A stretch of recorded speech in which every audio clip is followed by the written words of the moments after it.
Hi, this is our second multiple choice review video. This is going to go over correlation and regression analysis. Well, let's begin. There are 6 questions on this. Number 1, in a recent survey, high school students and their parents were asked to rate 60 recently released movies. The ratings were on a scale of 1 to 9, where 1 was horrible and 9 was excellent. For each movie, the average rating by the students and the average rating by their parents was calculated, and the scatter plot below was constructed. The horizontal axis represents the student rating, and the vertical axis represents the parent rating. Thus, an individual data point would represent the rating of a single movie. So the question is, which of the following statements is justified by the scatter plot? I want to look at the scatter plot first and kind of just talk about what's going on with it. First, if you look at the student ratings versus the parent ratings, you will notice that there is a positive relationship. Right? Maybe it's linear, maybe it's slightly curved, but it is positive. So we can note that. Which means that the students that tended to rate movies higher were also movies that parents tended to rate higher. So there's a relationship. High goes to high, low goes to low, and so forth. So a lower student rating means a lower parent rating, and a higher student rating typically means a higher parent rating. However, there is a difference. If you look at the typical values of the student ratings, notice that they're all, for the most part, above 5, where the parent ratings are way more spread out. They're going from like 2 to 9. So parents tend to be a little bit more critical, right, of these movies than the students tended to be. With all that in mind, let's look at the question. Which of the following statements is justified by the scatter plot? A, the movies that the students like the best also tend to be the movies that the parents like the best. That is true. That is a true statement. But the students tended to give lower scores. That is false. Students tended to give higher scores, not lower. So if that had said higher, that would be a correct statement. Letter B, the movies that the students like the best also tended to be the movies that the parents like the best. True. But the students tended to give higher scores. That is true, right? Students have scores roughly between 6 and 10, where parents are rating stuff, between 2 and 9. So there's definitely a bigger spread. Parents tend to have a lot more movies in the lower score category than students. So that's going to be your answer. Let's look at our other distractor questions to see what's going on and why those are wrong. Letter C, the movies that the students like the best also tended to be the movies that the parents like the best. Yes, but each group tended to give the same scores. Well, we know that the students have a higher typical score than the parents, so that's going to be false. D, the movies that the students like the best tend to be the movies that the parents like the least. That would be if that were a negative relationship. So movies students like the best tend to be movies that parents like the least. That would be like this. Students like the best, parents like the least, students like the least, parents like the best. That's describing that. Letter E, the movies that students like the best tend to be the movies that the parents like the least. Also negative, so we can rule out those two.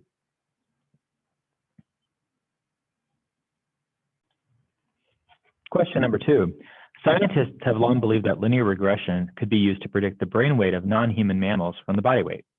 In one study, body weight in kilograms and brain weight in grams of 22 non-human mammals were measured.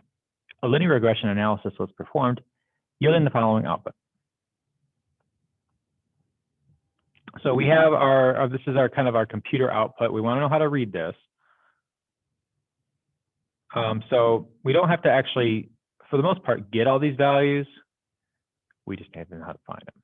So our values here, we have, when it says constant, that's going to be your y-intercept. So it'd be like your A. Your body weight, anytime the variable is listed and there's a coefficient there, that's typically your slope. So that's going to be your slope. And these are your standard errors of the y-intercept and standard error of the slope. We typically use these two numbers for our, we use those two numbers for our predicted line. So y hat equals a plus bx. So we can get those from there. And as far as your interval goes, since we're trying to measure a confidence interval down below, and it's talking about for slope, we're going to focus on the slope here and the standard error of the slope.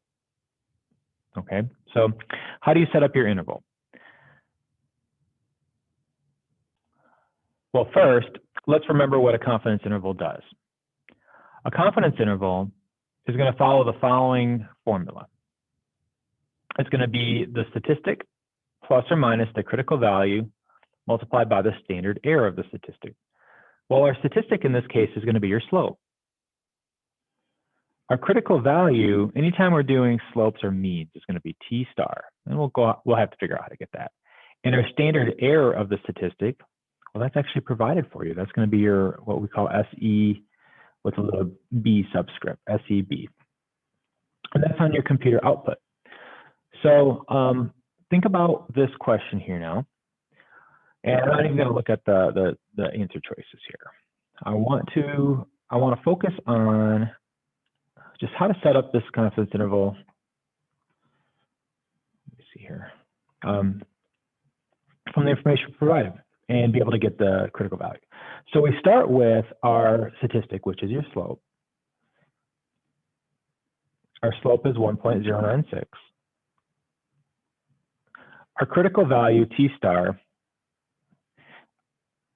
if you look at all your answer choices, they all say the same thing, but you need to know how to get that. So I'll go with you how to do that. And our standard error of the slope, SE little b, that's right here. So there's no work to get any of those. You just have to figure out what T star is. So it's going to be 0.1308.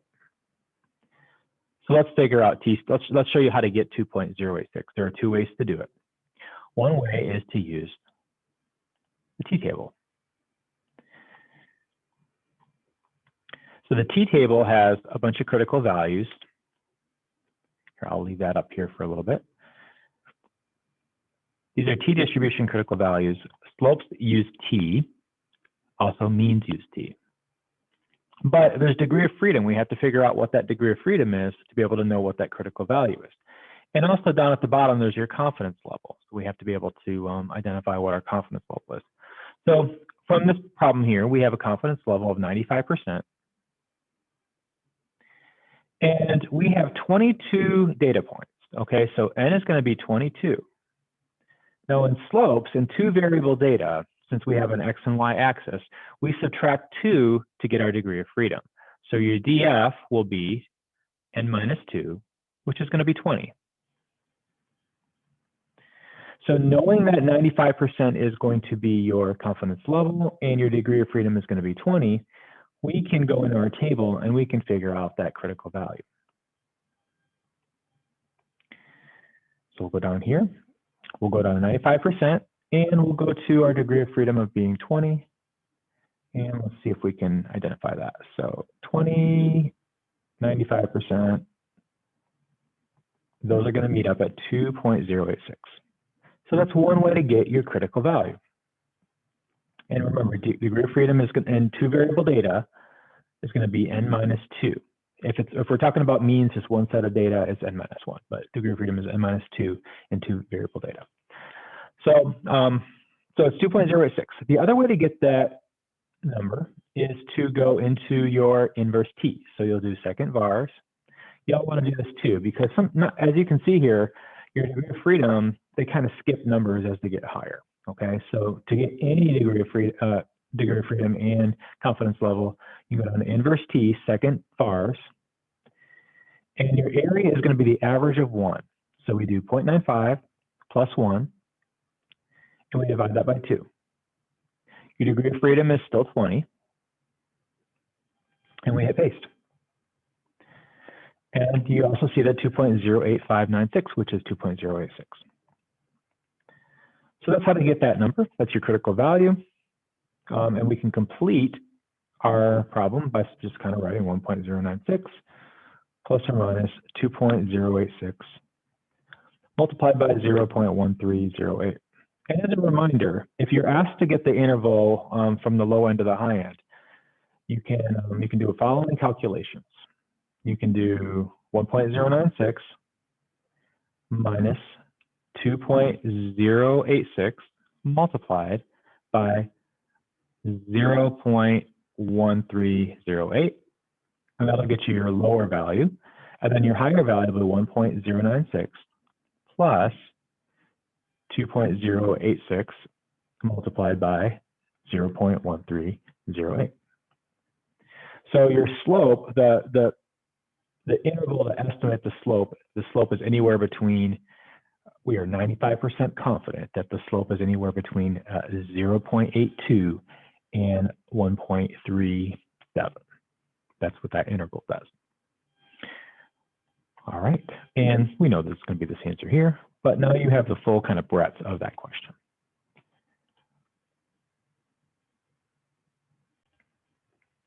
Question number 3. The weight in pounds of a full backpack of the corresponding number of books in the backpack were recorded for each of 10 college students. The resulting data were used to create the residual plot and the regression output shown below. This is, this is a residual plot. So remember, in those, anything above 0 is considered a positive residual, and that means that the number up there, if you were to have your regression line, it would be above the regression line. Here's your computer output here, and what's important in this problem, let's read the question first so we can figure out what we need from it. Which of the following values is closest to the actual weight in pounds of the backpack for a student who had 4 books in his backpack? So first, 4, that's what you're plugging in, right? The number of books here, we want to know what's the actual weight. This is predicted. And the actual, well, the actual is going to be above. And how much above? Well, it looks like the actual is going to be approximately 2.5 units, I guess it's in weight, so 2.5 pounds above whatever the predicted weight is. Okay, so think about that while we're doing, when we're trying to find the actual weight. When you do your least squares regression line, remember the line looks like this: y hat equals a plus bx. Now y hat is the predicted, not the actual. And along the residual plot, the predicted line is at 0. So the predicted is going to be on there. Anything above it, we would add 2.5 or whatever the number is. Anything below it, we would subtract it from our predicted. So let's first get our predicted. Our predicted y hat is going to be our intercept, which is 10.53. Here's your A, plus 0.53. That's your B. And our x value, well, that's going to be B. That's going to be 4. That's what you're plugging in. So that's your explanatory variable. So let's get that here. 10.53 plus 0.53 times 4.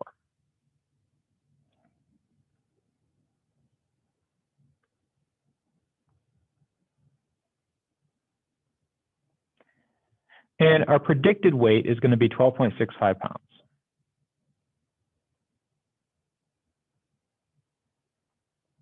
So our actual weight, well, it's going to be above it. So our actual will be plus about 2.5. I just estimated it.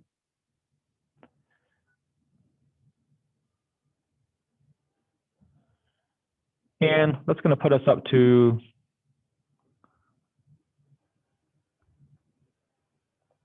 a little over 15. So our actual weight, the y, is going to be approximately 15.15. The question says, which of the following is closest? So remember, closest just means that you're not going to have the exact number to work with. So 15.15, the closest number to that is 15 in our answer choices. If you were doing this just as a free response, you could write 15.15 as approximately. But again, this is just multiple choice. You want to get the one that's next, as close to it as possible.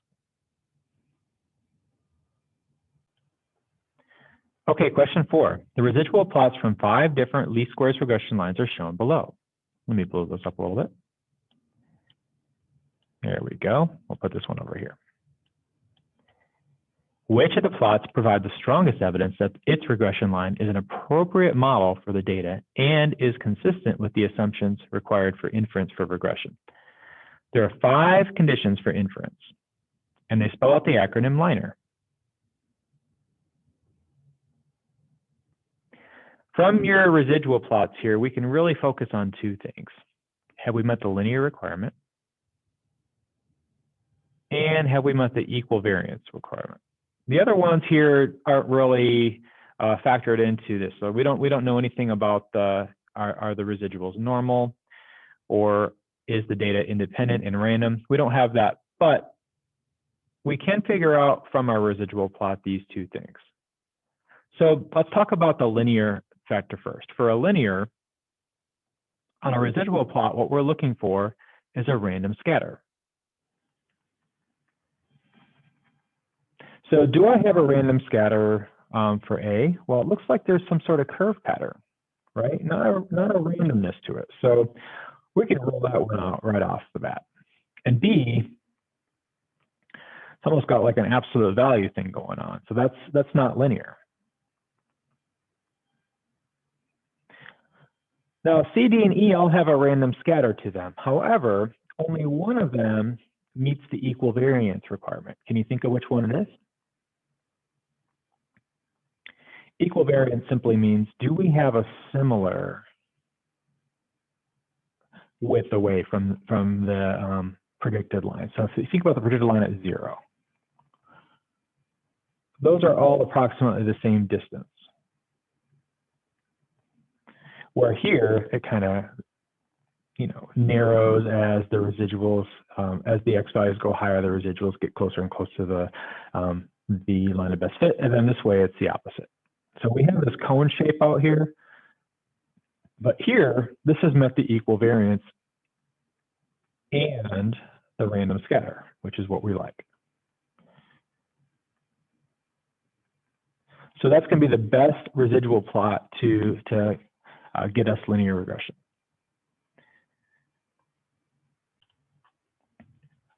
Question 5. As part of a class project at a large university, Amber selected a random sample of 12 students in her major field of study. All students in the sample were asked to report their number of hours spent studying for the final exam and their score in the final exam. A regression analysis on the data produced the following partial computer output. Amber wants to compute a 95% confidence interval for the slope of the least squares regression line in the population of all students in her major field study. Assuming that conditions for inference are satisfied, which of the following gives the margin of error of the confidence interval? Margin of error is when you do a confidence interval, it's the statistic. You can look on your formula sheet, but remember your confidence interval statistic plus or minus the critical value. In this case, it's going to be T star again, multiplied by the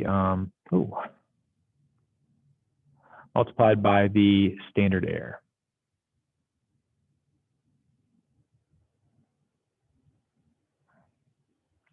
So guess what? In the margin of error component of it, it's the statistic. Think about your estimate of the slope plus or minus your margin of error. So this multiplication here is your margin of error.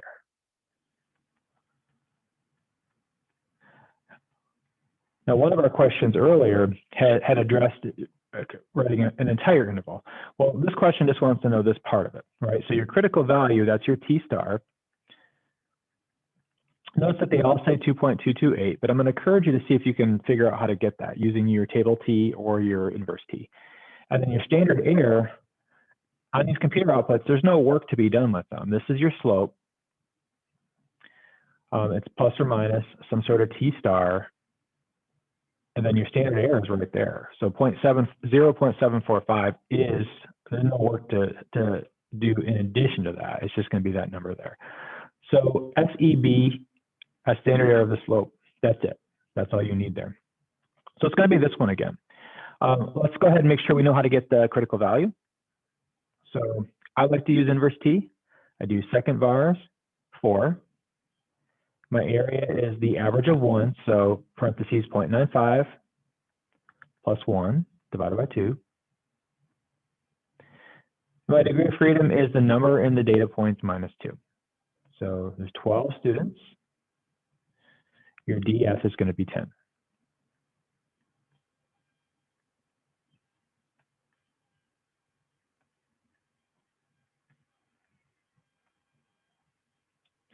And there's your 2.228.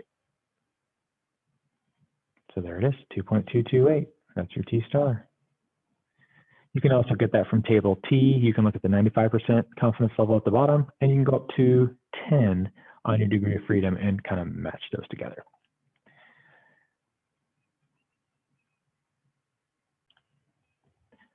Our last question. The computer output shows the result of a linear regression analysis for predicting the concentration of zinc in parts per million from the concentration of lead in parts per million found in fish from a certain river.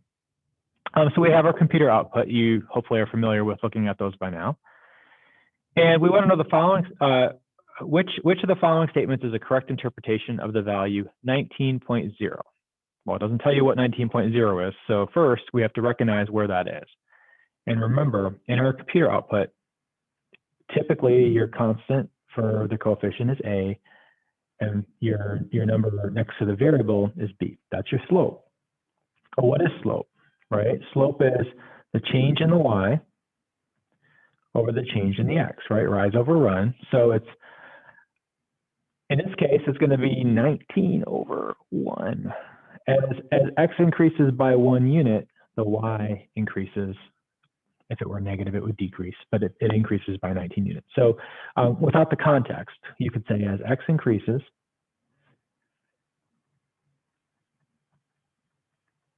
by 1, and we don't want to say Y, we want to say that like the predicted Y, because remember the formula has the hat over it. So predicted Y increases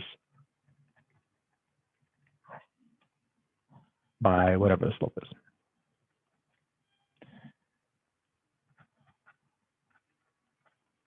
So without context, that's what you're looking at. Now let's look at the context. As X increases by 1 what? What is the X unit? Well, your input is, it predicts the concentration of zinc. So concentration of zinc is your Y prediction from the concentration of lead. So lead is going to be your X value. That's your explanatory. Your response is the zinc, right? So as X increases by 1 unit of lead, what is the parts per million? So 1 ppm of lead. The predicted Y increases by 19 ppm of zinc.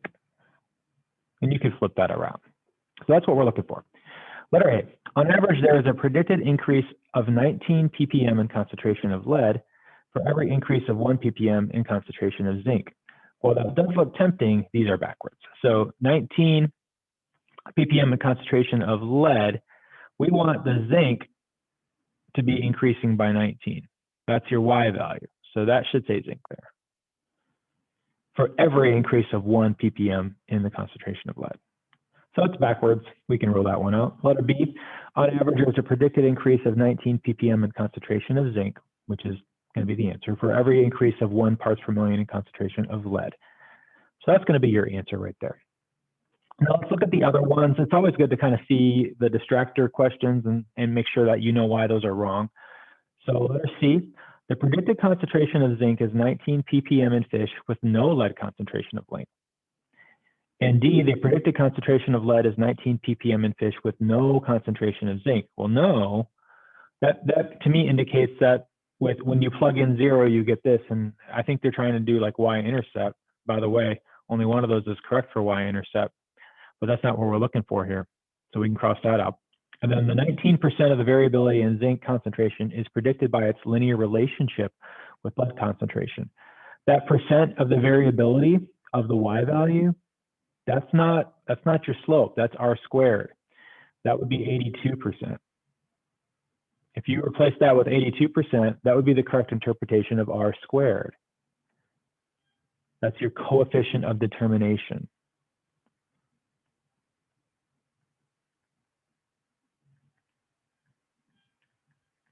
All right, so we have B as our answer since that's the only one that actually works for that. All right, thank you for watching. I hope that was helpful. Y'all have a great day.